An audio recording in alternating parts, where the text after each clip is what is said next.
Yeah, I had a moth in here earlier as well. Yeah, I can just see it. There's a fly. I've not missed them over the winter, I will be honest. Yeah. Well, I had a client training client in here. It was last week, Thursday, and then this massive wasp suddenly appeared from Oh, nowhere. We don't quite know where that came from. But summer is anyway, coming. cool. All right. We're just going to deal with questions this week. So we're on week six. Week six, two more to go. Yeah, so just going to go through the questions. And the first question, um, I've had this I've had this from a couple of clients this week about weight not moving, and I feel massive. And I think at this time of year it's quite, I wouldn't say common, but it's not unusual. Mm. January, we all sort of kick into January and we have this kind of massive, big push. And if you can keep it going past the third week of the third Monday of January, you're doing well. You're going to February, and we're now what, 9 weeks, 10 weeks into the year, and it's challenging.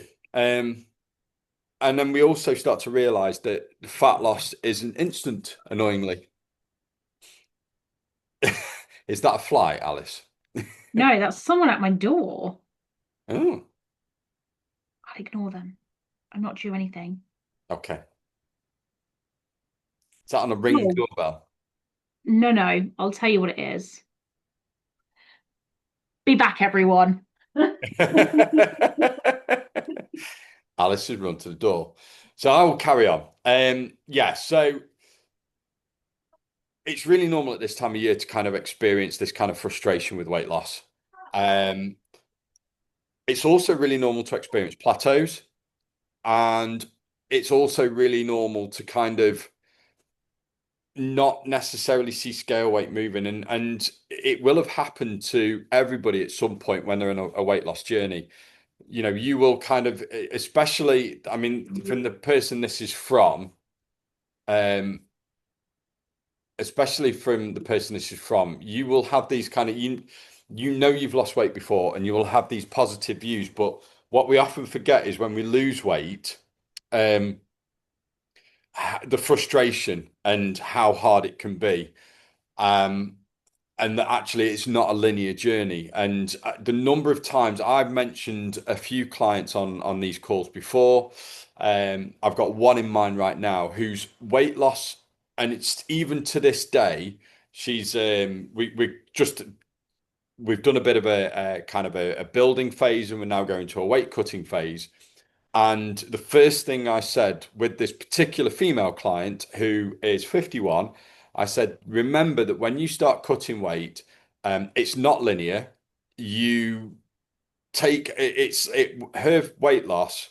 She has 3 weeks of plateau and then loses the weight in a week, and it's a repeating cycle. 3 weeks weight loss in a week, 3 weeks weight loss in a week, and I reminded her of that right at the start. And she started this kind of weight loss phase ready for a holiday that she's going on um, in about 12 weeks' time. Um, well, no, sorry, 9 weeks' time. She's 3 weeks in. She's gone, I'm not losing weight, not losing weight. It's gone wrong. Something's gone wrong. And lo and behold, this week it started to shift. And I reminded her of that. And remember, I said this. So there is such a thing, it's not linear, and your weight can hold and drop. And that happens so often. She's just one person who comes to mind. I've got a male client that it also happens with. So he's currently in a bit of a plateau, or he certainly was up until today, and he's weighed today, and suddenly it's dropping off. So that can happen. That's the first thing to remember, and those plateaus can be 2 or 3 weeks. The next thing is that you've got to be, and this is me, I guess, tough love. Yeah. You've got to be brutally honest with yourself. You really do. Um, we all do it, and I'm going to say this is what I did last year, and I sort of said, oh, things aren't too bad. Da, da, da, da, da. And to be fair, my food quality was good. I was still exercising regularly, but when I look back at what I did last year, I didn't track. And yes, I ate consistent meals. There were, protein at every meal, lots of fruit and veg fruit and veg, loads of fiber. What also happened was little, I kind of thought to myself, oh, I'm not overeating. There were little things. Um, Normally when we went out, this is the thing. It's like we always go out every weekend. We've got the boys. I see my sons at the weekend. I love cooking, but because I only see them at the weekend, I do not want to spend 3 hours on a Sunday cooking a Sunday dinner. So we go out for lunch on a Sunday.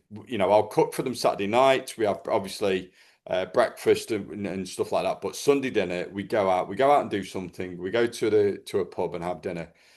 And what I was doing, I actually looked at the menu of what I was actually eating and looked at the calories of what I would normally eat on those days. And I would smash 3,500 calories in a meal. Yeah. But then I'd also be doing breakfast and tea as well. So that's a lot. And then I thought, well, hang on a minute. It's like little bits where I'd forget to take my lunch to work. I'd forget to take my lunch with me to the gym. So I'd nip to the garage. I wouldn't go to KFC, but I'd nip to the garage and I'd go and get a wrap and a drink and something else to eat. And then I looked at the wrap and it's like, that's 900 calories, A and lot for a wrap. yeah, and it was an all day breakfast wrap. Um, Fair enough. um, and what I'm saying here is we've got to be really kind of honest with ourselves. I know people are tracking on this, but it's making sure that you track everything. I picked a client up on, she tracks all the food, and I said, "Are you tracking your drinks?" She goes, "Well, no." And when we were looking at the drinks, so she was having, I said, "What do you drink?" She goes, "I have tea, cups of tea. Do you put sugar in it?" No, no sugar, no sweeteners, nothing. Do you have milk? Yeah. Okay. Have you measured how much milk you're having? It's like, no. All right, okay. Do you know how much milk you're getting through? It's like maybe a pint a day. So, and a pint of, and she wouldn't have semi-skimmed or anything like that. But I said a pint of full fat milk, you're looking at somewhere in the region of 400 to 500 calories. That was her deficit, gone. Yeah. Um, and the thing is, if you are somebody who is quite small and petite, and you weigh, even if it's like 65 to 70 kilos or even 75 kilos, you're not going to be burning 3,000 calories a day. You're going to be burning somewhere between 1,800 and 2,100 calories a day. And if your calorie goal and your target is like 15, 1,600, that 3 or 4 cups of tea Yeah. is enough to knock you out. And it might be that you're just having some like I'm tracking squash at the moment and stuff like that. And it sounds kind of harsh, but it's kind of right. That's what you've got to kind of look at. And I'm not saying you've got to track all your drinks, but you've got to look at what you are. Just track one and then extrapolate it out, and you'll see where those calories are. If you're putting spread on you, I had one client say she has toast in the morning with boiled eggs and things like that. It's great. And I said, "Do you just have eggs?" No, I put a little bit of spread on. I said, "I Lurpak Light, put a bit on. Do you weigh it?" No, I want you to weigh it. And she was putting 20, 25 grams of Lurpak Light on, which isn't a lot. It's like it's a tablespoon across 2 pieces of bread. It was 150 to 200 calories. Yeah. She's like, "I'm not having spread on my thing anymore." Um, Mayonnaise, like she says, "Oh, I use light mayonnaise." Great, okay, light mayonnaise. Do you weigh it? No. I have about a tablespoon. She weighed what she thought she was putting on as a tablespoon, and it was 50 grams, which is just it. That in itself is another 200 calories. So Yeah. these little things, and this is just these are just like odd occasions that clients have mentioned to me. You need to kind of look at that sort of level just for a week to see if there's anything, just 1 week, just to see if there's anything slipping in. And then the other side I would say is look at what you do across the week. Um, it's so easy, especially if you're somebody whose deficit is, say, maybe 300 to 500 calories a day, to go out one day at the weekend and it kind of all not be ruined, but you're cancelling it out. Or you and this is one I've had a conversation with another client today. So she goes on these goes out with family on these meals, and actually across the week she's in a deficit, but she'll go out for a meal, overconsume one, see the weight go up, and then that kind of messes with her head. Yeah. And I think you've got to kind of, if that's every weekend, you've got to be willing to make sacrifices.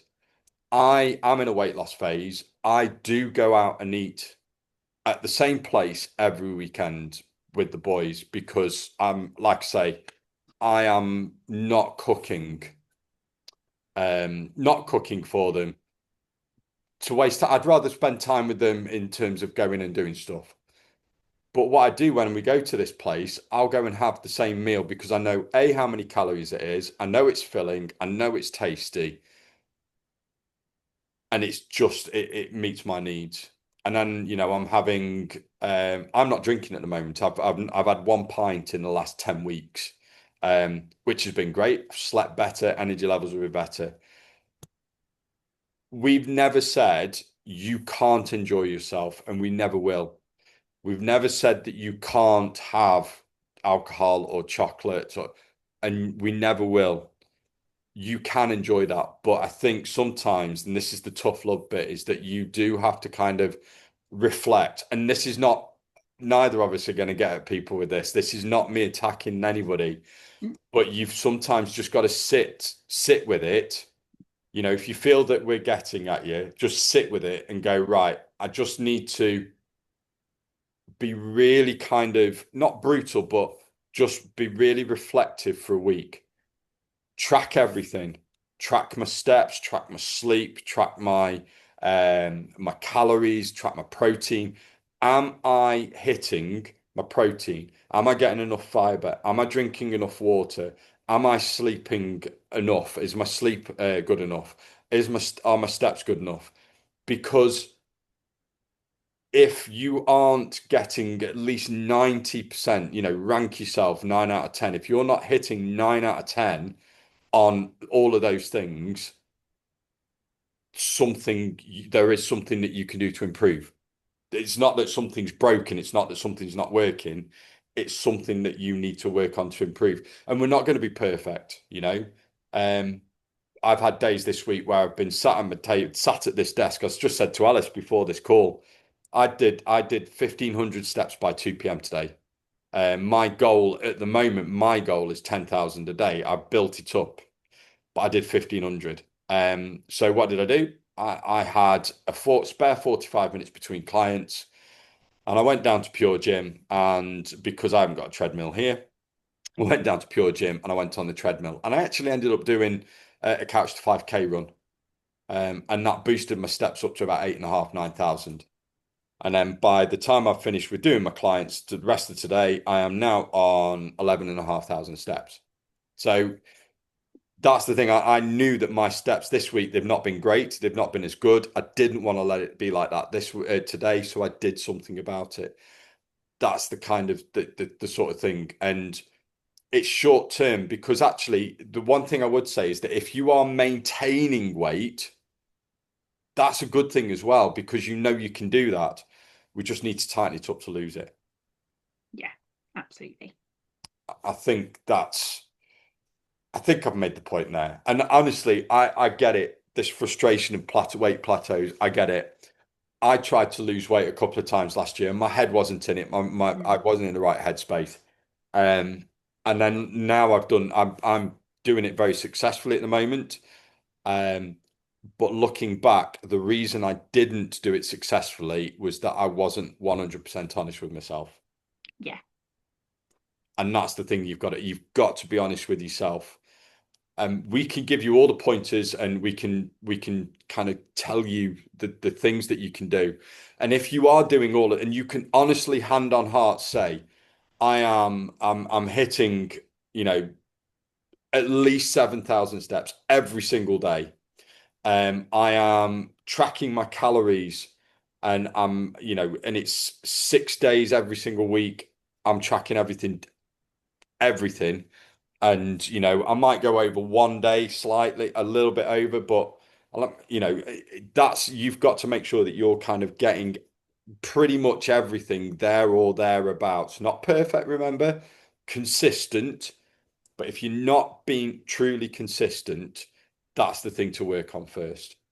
And then just be patient. Give it 2, 3 weeks. And if after another, if after truly being consistent for 3 weeks, nothing moves, then we look at changing stuff. Yeah. So yeah.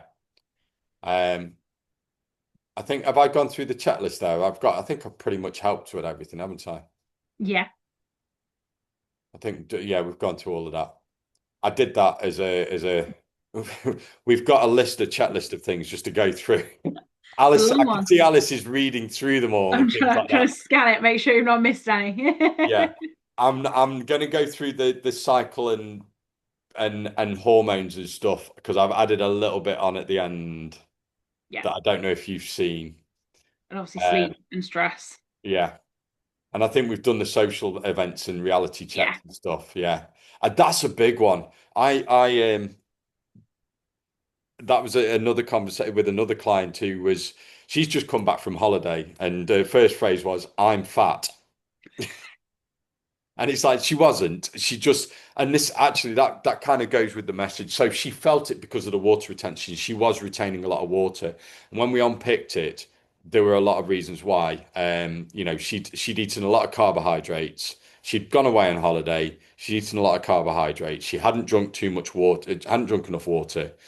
And she was just feeling puffy and clothes were feeling tight. And she felt, and this is what this person, when they're writing the questions, she felt massive. Those are the words. And I've said, right, you've got a bit of water. You just need to try and clear that away. So drink plenty of water. And that's one of the things that we're doing. The other thing I will say is that this client who's come back this week, she's actually using that tracking sheet that I have shown people before. If you want to use this tracking sheet, and I'm going to put those, where's my tracking sheet? I won't put a client's up. Um, if you want to use something like this tracking sheet, let me just zoom to that. You can use something like this just to help you track. I am more than willing to kind of put this. There's loads of. It looks really complicated. It's dead simple. Every morning I put my weight in.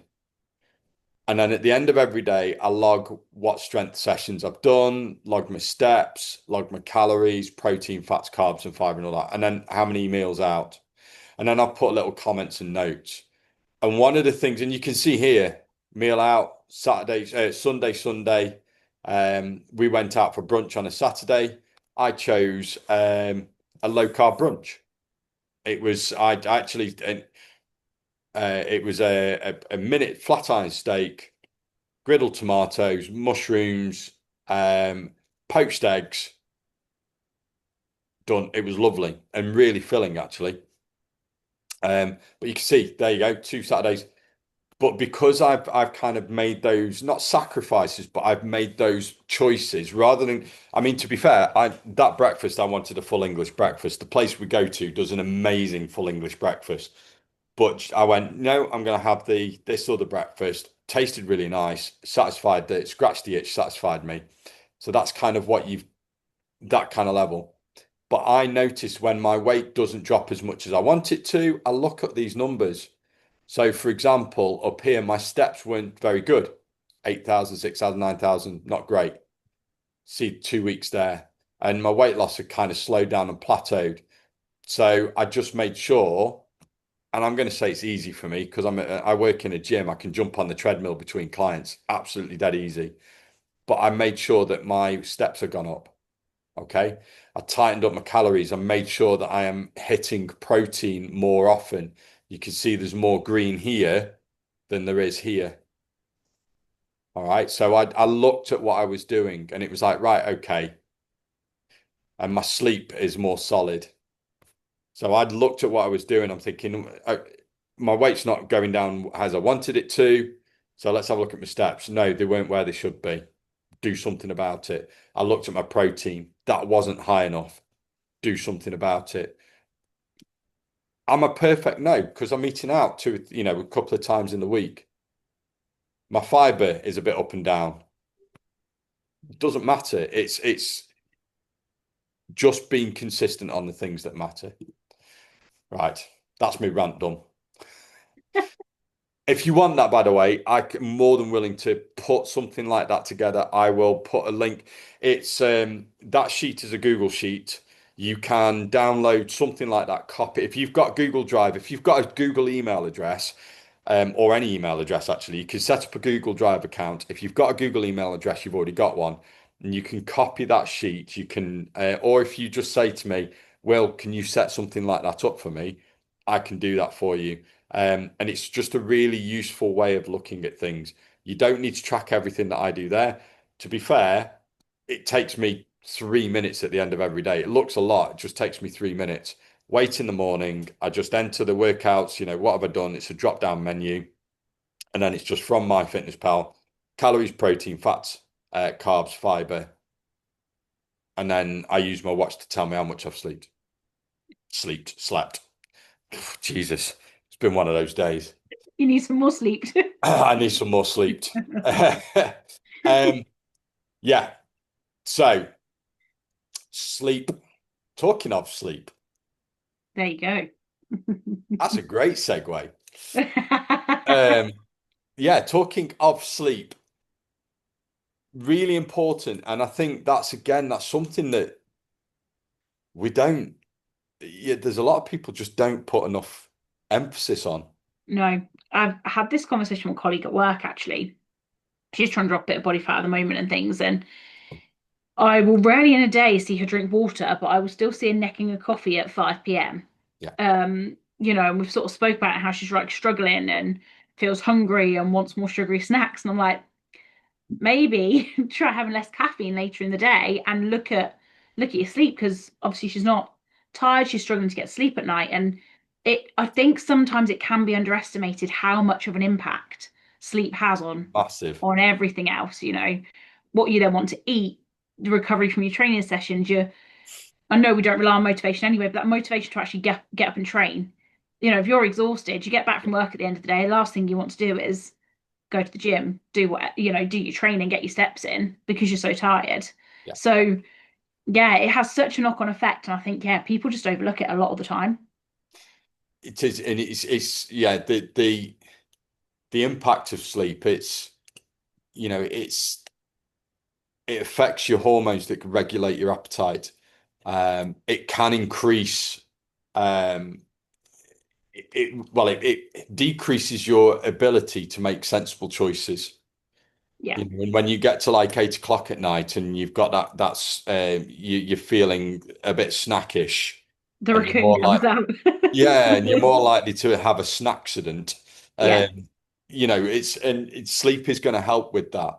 And I know it's hard. Like I struggle. I always have that fear of missing out. I'm like, oh, but I've had to be quite strict with myself and say, look, phone off, Yeah. not doom scrolling. Um, it's hard. It is hard, but phone off. We turn the TV off at 9:30. Yeah. Like I'm up at 5 o'clock in the morning. I need to be, if I want 7 hours of sleep, at least 6.5 hours sleep, but ideally seven. I need to be in bed by 10. So the Yeah. TV goes off at 9:30 at the latest. I've got my bedtime routine where I make sure everything's ready for the morning, go up, wash, brush my teeth. in bed, and then I'm trying to be in bed for like 10 to 10. So Yeah. that the lights go out at 10, and I'm asleep not long after. It's not easy. You do have to work at it, but it's the same with everything. It's practice. Yeah. And it's one of the basics. And I know we bang on about the basics, but you need we need reminding, Yeah. you know. Um, Definitely. we need reminding. I needed reminding at the start of this year, and I was like, with the weight loss thing, because I kind of went up to a weight I didn't want to be, and it's like, what's going on? Oh, well, hang on a minute. I train people how to lose weight, so and build habits and systems. Let's just go back to basics and build habits and systems, and that's what I've done, and it works. It really Yeah. does. It's dead effective. So I guess it's little things like reducing the amount, switching stuff off at least half an hour before you Yeah. want to go to sleep. If you've got a TV in your room, turn it off. Yeah. Ideally, take it out, but Yeah. turn it off. Um, go to bed at the same time and I know that's not always possible, but as many days as you can, go to bed. Like even at the weekends, I was a bugger last year. Get to Saturday, I'd be staying up until 11, half 11, 12 o'clock, and then getting up on a Sunday morning at like 8 or 9 o'clock, and then wondering why I don't want to go to bed at 10 o'clock on a Sunday night. Yeah. So it's go to bed at a reasonable time every day. I'm not saying you've got to be in bed by 9 o'clock even on a weekend, but yes, okay, have a lie-in, but that lie-in doesn't necessarily mean you should be staying in bed until 10 o'clock. Yeah. If you want to get up at 6 a.m. in the morning during the week, Yeah. then don't stay in bed past half eight, nine every weekend. Every now and then, okay, fair enough, but do try and keep your routine as best you can. Yeah. Caffeine, don't have it past 2 p.m. at the latest. Yeah. Definitely. And, don't think about right as parents, when my kids were young, the last thing you wanted to be doing with your kids is winding them up just before they go Before to bed, bed. giving them loads of sugar and yeah, sending them wild. Yeah. So why the hell do we then start scrolling through Instagram? Yeah. It's just Same like, thing, isn't it? Yeah. yeah, wind down. We say to our kids, oh, it's time to wind down. It's calm me down time now. We're the same. Yeah. And I think, again, just work on bringing stuff 10 minutes earlier. Turn your phone off 10 minutes earlier. Don't suddenly go, right, I'm getting up at 6 o'clock. I need to be in bed by 10 to make sure I'm asleep by 10:30 so I get me 7.5 hours sleep when you're used to going to bed at half 11, 12, right? Just think, right, we'll try half 11. We'll try 11 and bring it forward slowly. And it's amazing how much it works. Yeah. But yeah, just slowly, slowly. And there was one more that I added on at the end, just that I want to go through. Yeah. HRT. Yeah. Um, yeah, it's tough. It is. And I think there's a lot more people sort of using it now. But what I guess you've got to remember is it is replacing those hormones. Yeah, So it is chemically changing those bits in your body. And and you've got to remember that you can feel more hungry. Like that's very normal. Water retention, energy levels being a bit lower, having those cravings, like you've got that's all part of it. All the joys of being a female. I've said it before. I say it again. I'm glad I'm a bloke. Really am. I feel. But I, it's yeah, but it is that remembering to be kind to yourself, like and actually, especially when you've just started it, you've got to learn as well, like how that's affecting your body, and there will be an adjustment period in it. But yeah, be quite kind to yourself. And this is when everyone's like, listen to your body. Sometimes you can't always do that. yeah, But yeah, it's very normal, I think, is the thing. Like, don't feel that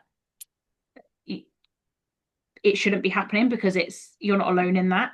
yeah, But it's managing it that you've then got to work around more so than anything.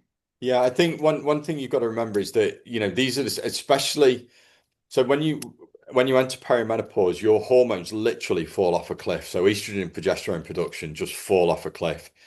And that happens quite rapidly. And you might have been suffering with the symptoms with that for a little while. And then all of a sudden you're taking artificial, I say artificial, they're bioidentical. You're taking these hormones and putting them back in. Your body's got to adjust to that. So you're feeling all of the same effects as you would have done naturally with your natural cycle. You are going to feel cravings. You will suffer with water retention, and it will take a bit of time for the body to settle. But as with everything else, the basics become even more important. Yeah, And it's prioritize protein at every meal, but ideally make sure you're getting enough earlier on in the day.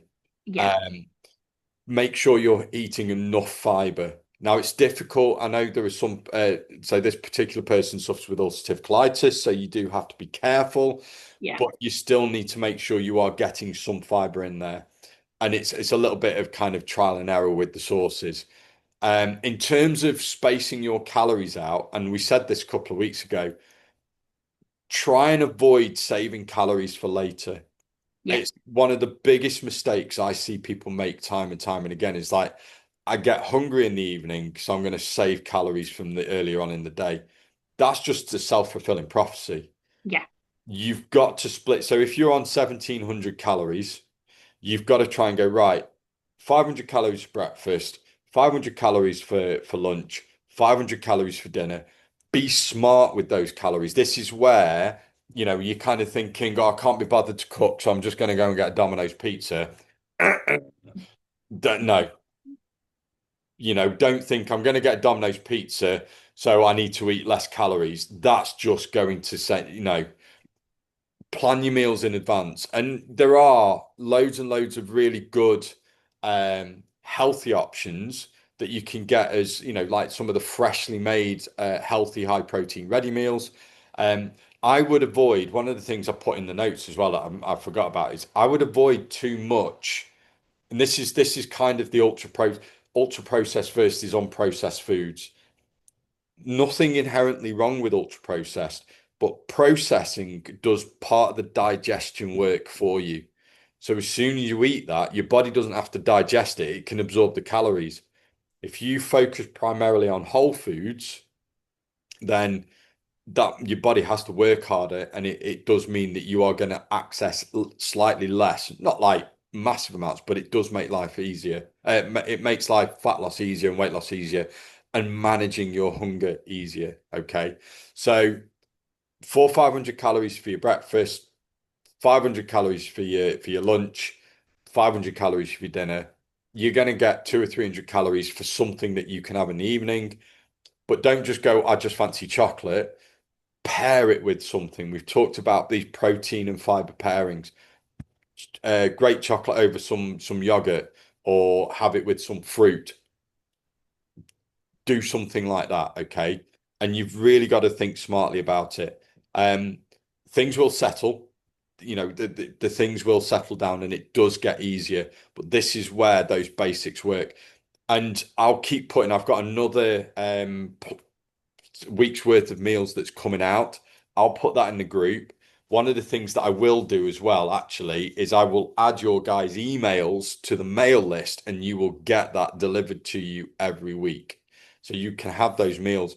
And this week, I had one of those weeks where I didn't prep on Sunday because I didn't have time, but I planned my meals so that I basically batch cook on Monday. That did Monday dinner, lunch, Tuesday, Wednesday, batch cook on Tuesdays. That was Tuesday dinner last night, and then I've had lunch today.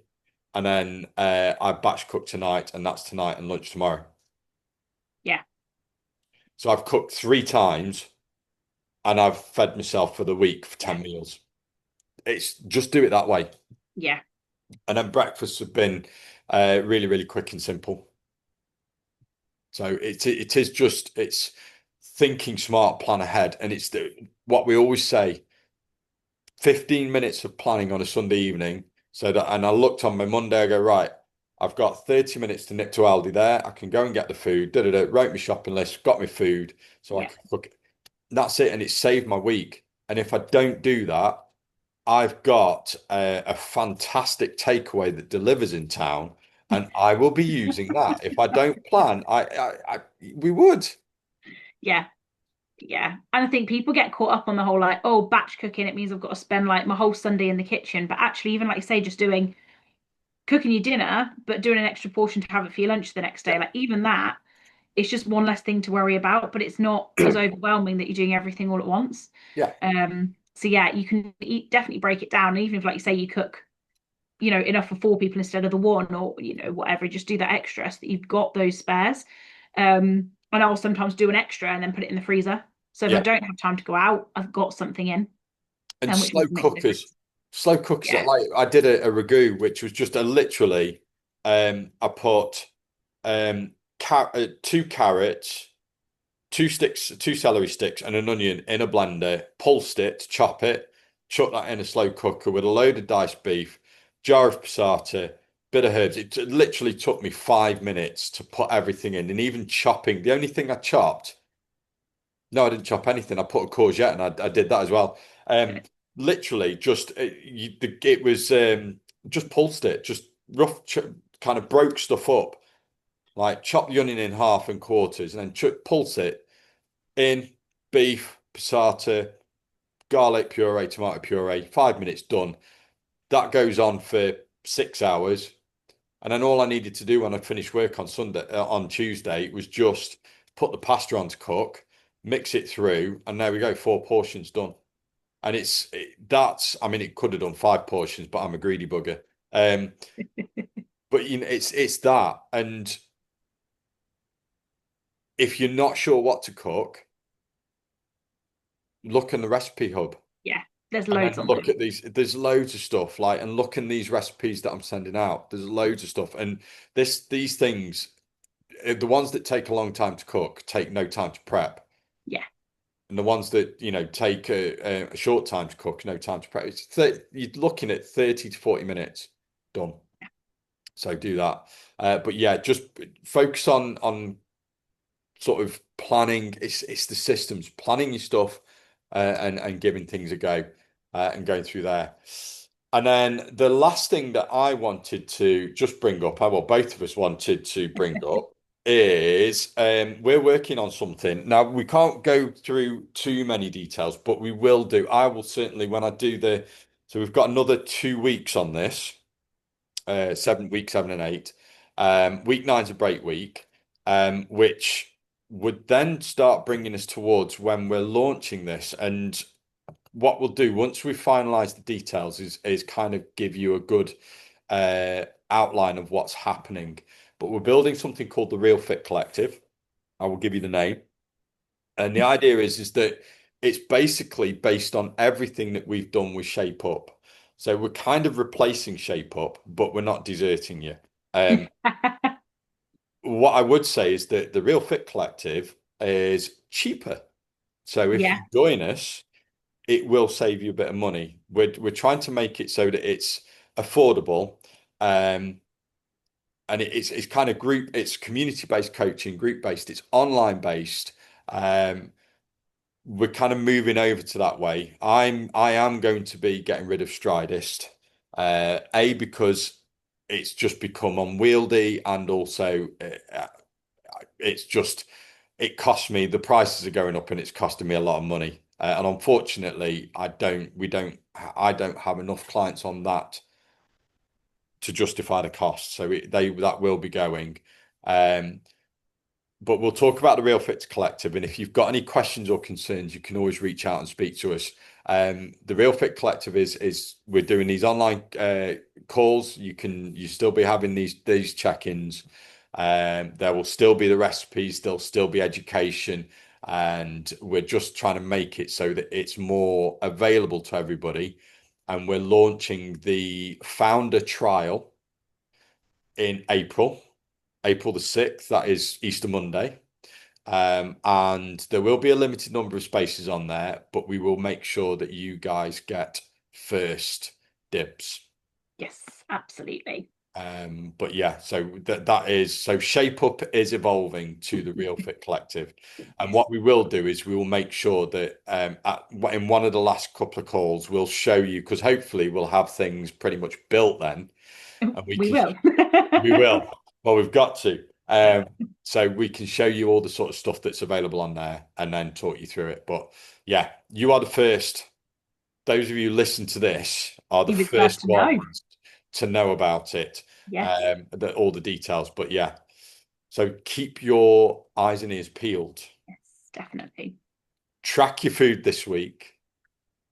Get your sleep in. Get your steps in. If you need any help and assistance, always reach out. But yeah, bit of tough love on this one, but I think sometimes we all need it. We do, definitely. All right, then, guys, that was a longer one than usual, but yeah, hope it was useful, and we shall speak to you soon. Bye for now. Bye. Where is that? I can't find it. There we go. Stop recording.